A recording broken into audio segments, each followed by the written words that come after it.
Assalamualaikum dan salam sati sejiwa.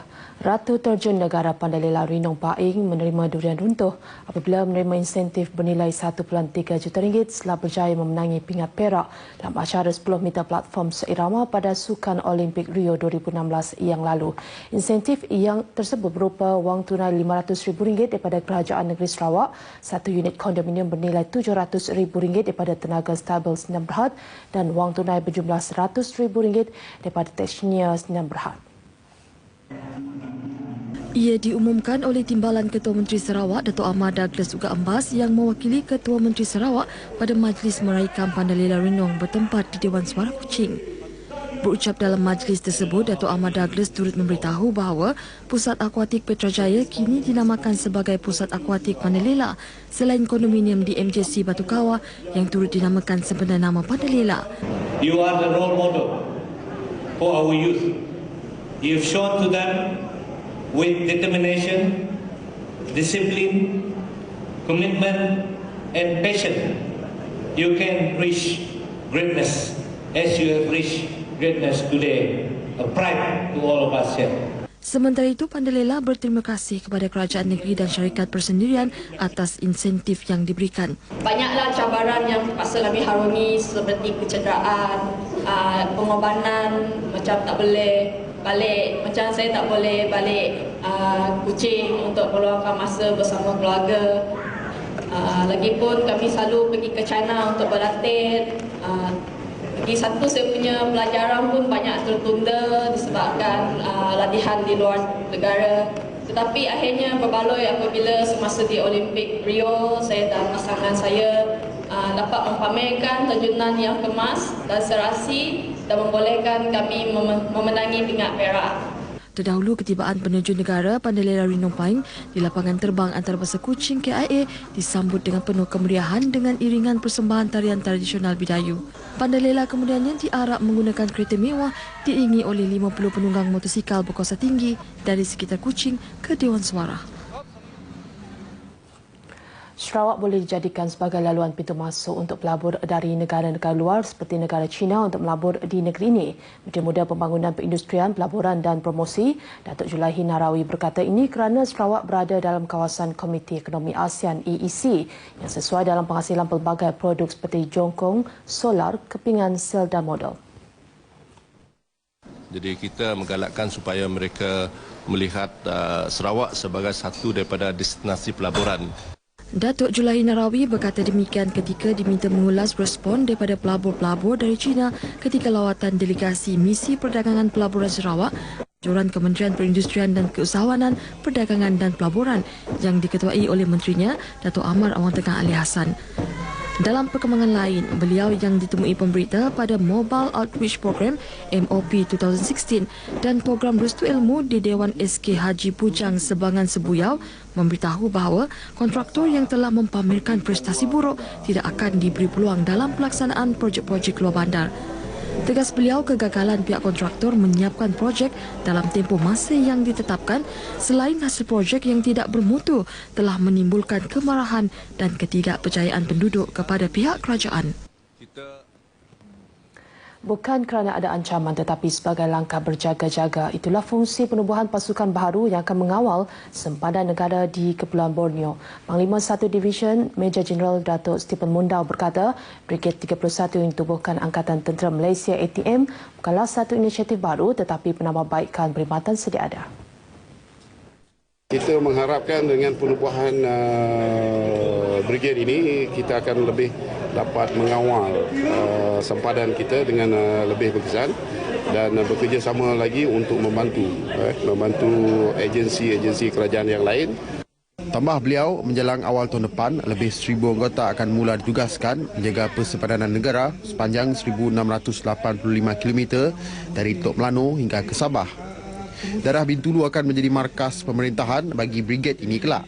Datuk Stephen ditemui media selepas program bersama media di Kem 1 Division Semarahan. Lebih 50 pengamal media turut serta dalam program setengah hari bersama ATM tersebut.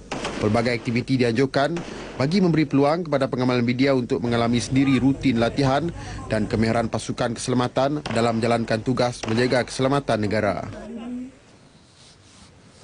Warga Jabatan Sukarela Malaysia Rela di seluruh Sarawak diseru supaya terus menambah semangat kesukarelaan dalam program-program dan aktiviti kemasyarakatan selain mempertingkat sumbangan terhadap tugas utama mereka menjaga keselamatan dan kesejahteraan masyarakat.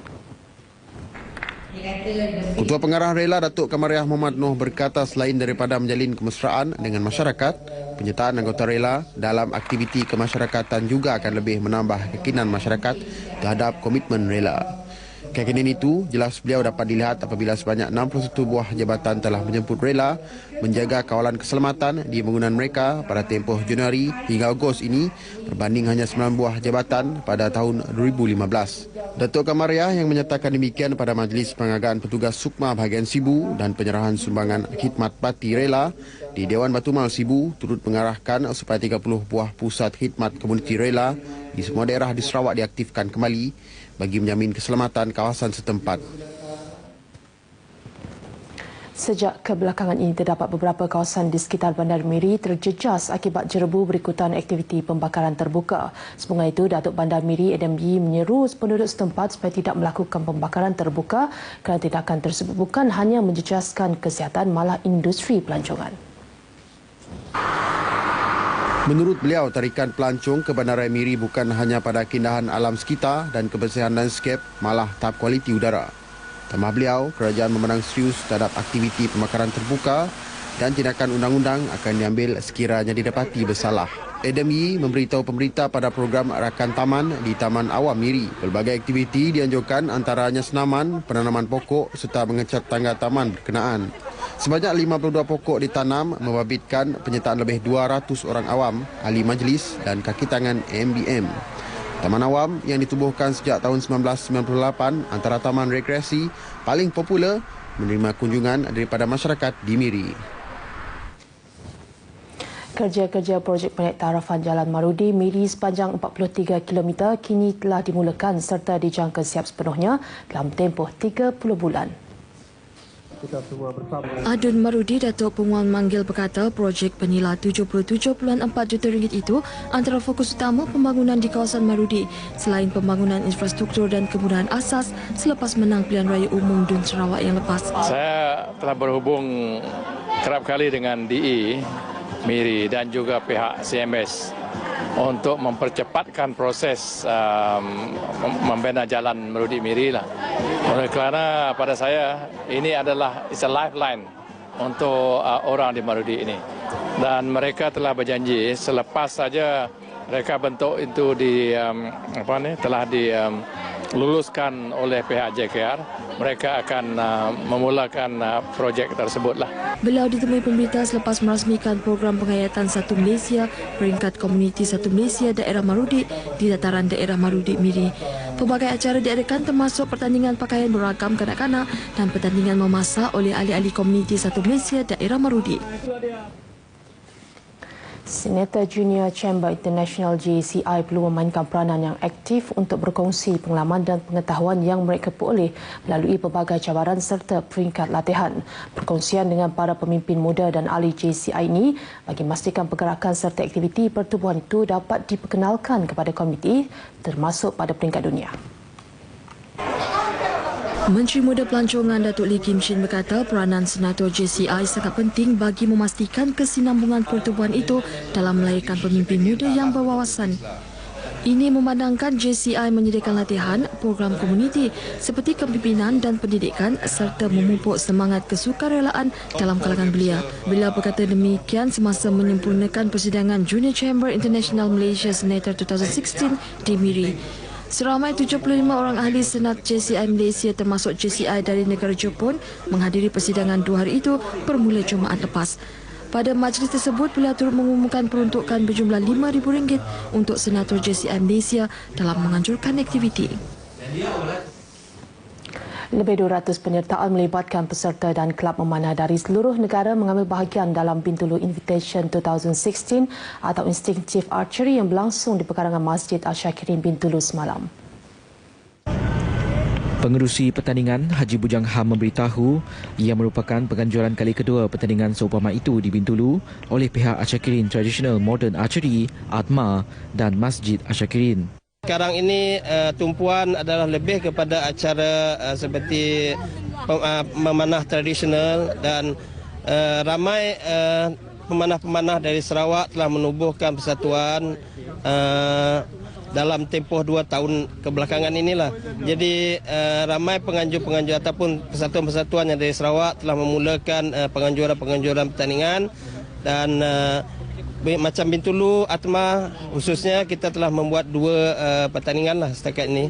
Sambutan di luar jangkaan terhadap program yang mendapat sokongan daripada Pejabat Agama Islam bahagian Bintulu dan Lembaga Kebajikan Islam Bintulu, LAKIB, menyaksikan penyertaan kelab memanah dari Kelantan, Perak, Pahang dan wilayah Persekutuan Labuan yang tampil bersama busana tradisional.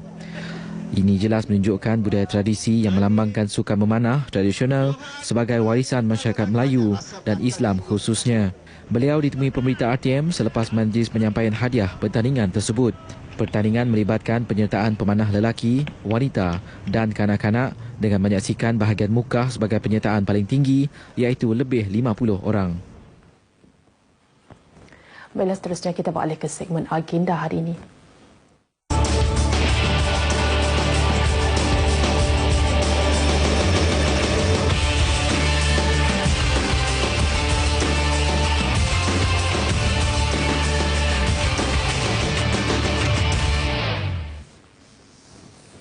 Antara liputan acara dalam agenda hari ini, Menteri Muda Pembangunan Tenaga Kerja dan Latihan yang juga Menteri Muda Alam Sekitar, Datuk Lim Talif Saleh akan menyempurnakan majlis perasmian Beacon, pembersihan pantai dan terumbu karang di Taman Negara Simalajau, Bintulu pada pukul 7.20 pagi.